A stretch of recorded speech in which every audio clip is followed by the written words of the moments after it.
Okay, and this is chapter number 10. Chapter number 9 already I read, and there we know that the लक्ष्य दो स्रोत है। एक स्रोत से हम वो लक्ष्य उत्पन्न होता है कि प्रेरणा, और एक निराशा से हम लक्ष्य को तय करते हैं। एंड आज चैप्टर नंबर 10 के बारे में बात करेंगे कि भाई बिना शर्त का प्रेम और सृजन, यानी there is no condition between the love and your manners and your okay. उसे जाने से पहले एक क्वेट है कि भाई टॉनी ग्रीन की मानव जाति जो सबसे बड़ी शक्ति हासिल कर सकती है वह बिना शर्त के प्रेम की शक्ति है। यह तब होता है जब लोग बगैर सीमाओं, सरहदें या परिस्थितियों के प्रेम करते हैं। तो दिस टेक्स 20 to 15 minutes। बिना शर्त का प्रेम। मैंने बिना शर्त का प्रेम अपनी असाधारण साझेदार मेघना से सीखा। अपनी ज़्यादातर ज़िंदगी में मैंने हमेशा हर चीज़ पर सवाल किया। मुझे कारण जानना होता था कि चीज़ें जैसी थी वैसी क्यों थी, वरना मैं पागल जाता हूँ। मैं हर चीज़ के अर्थ और तर्क को जाने बिना जीवन का अनुभव नहीं कर सकता था। स्वाभाविक रूप से लगभग 1 साल की डेटिंग के बाद मैंने मेघना से पूछा कि वो मुझसे क्यों प्यार करती है। उसने मासूमियत से जवाब दिया कि वो नहीं जानती कि क्यों। वो तो बस इतना जानती है कि वो मुझसे प्यार करती है। फिर उसने मुझसे पूछा कि मैं उससे प्यार क्यों करता हूँ, और मैंने दर्जन कारण गिना दिया कि क्यों। उसकी सुंदर मुस्कान, उसकी प्रशंसनीय हंसी, उसके दिल की पवित्रता, वह अपने परिवार से कितना प्रेम करती है थी, वो कितना बुद्धिमान थी, और सूची लगभग अनंत रूप से चलती थी।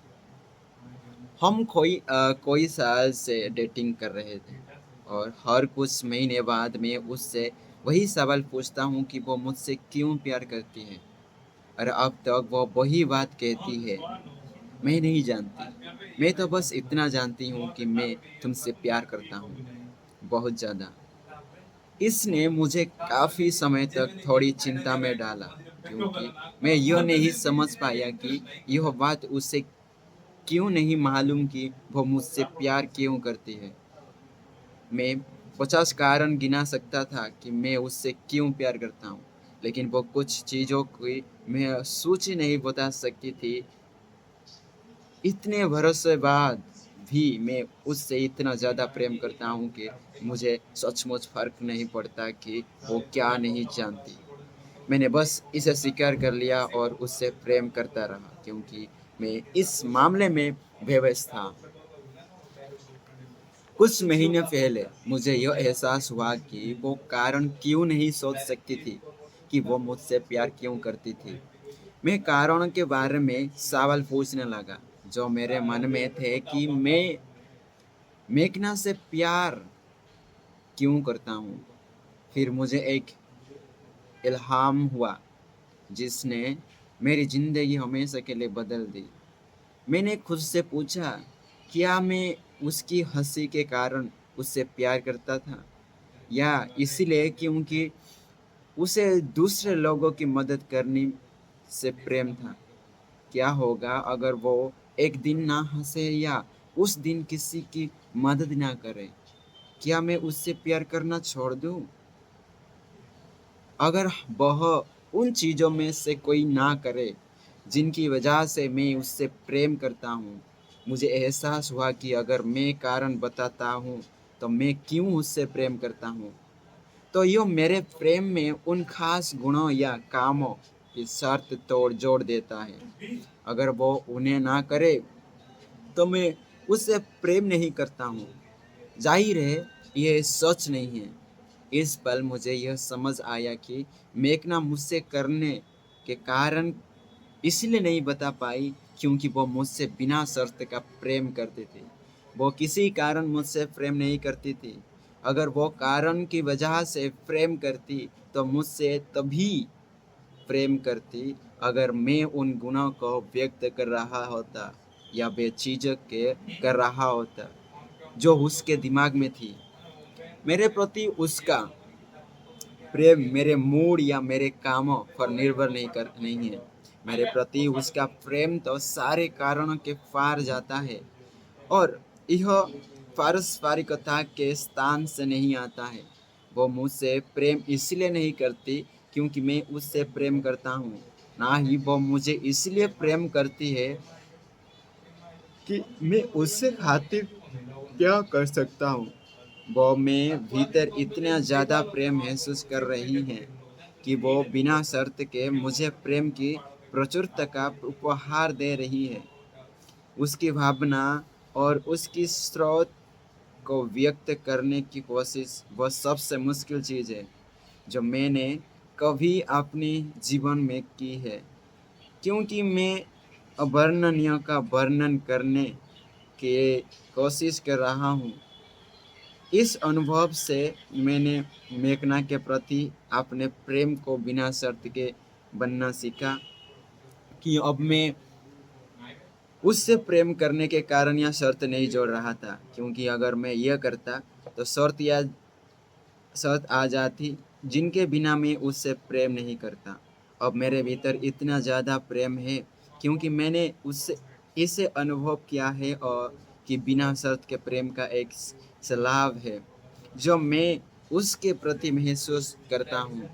जो हो जाए, यह बिना शर्त का प्रेम बाहरी कारणों से नहीं आता है बल्कि असीमित स्रोत से आता है जिससे हम सभी आए हैं। हम सभी इस शुद्ध बिना शर्त के प्रेम से जुड़े हैं जो ईश्वर है, सृष्टि है, या आप जिस भी नाम का इस्तेमाल करना चाहे उसकी राह में आड़े आने वाली एकमात्र चीज़ हमारी खुद की सोच है जो हमें इस बिना शर्त के प्रेम से अलग करती है और काट देती है। ओके, नेक्स्ट होता है बिना शर्त का सृजन। बिना शर्त का सृजन दरअसल सृजन का सबसे शुद्ध रूप है। जब कोई चीज़ बिना शर्त के प्रेम से उत्पन्न होती है तो हम खड़े होकर विस्मय से इसकी प्रशंसा किए बिना नहीं रह सकते। बिना शर्त का सृजन हमेशा नवाचारी, अनूठा, नया, मनमोहक, साहसी, भिन्न और अपने तरीके से क्रांतिकारी होता है। बहुत कम लोग इस क्षेत्र में काम करते हैं क्योंकि हम जो करते या बनाते हैं उसके आसपास हम हमेशा शर्त लगा देते हैं। मिसाल के तौर पर जब भी हम ज़्यादा पैसे कमाने के लक्ष्य से सृजन करते हैं तो हम आमदनी उत्पन्न करने की कोशिश करते हैं। यह शर्त वाला सृजन है क्योंकि कोई भी सिर्फ पैसे की खातिर पैसे नहीं बनना चाहता।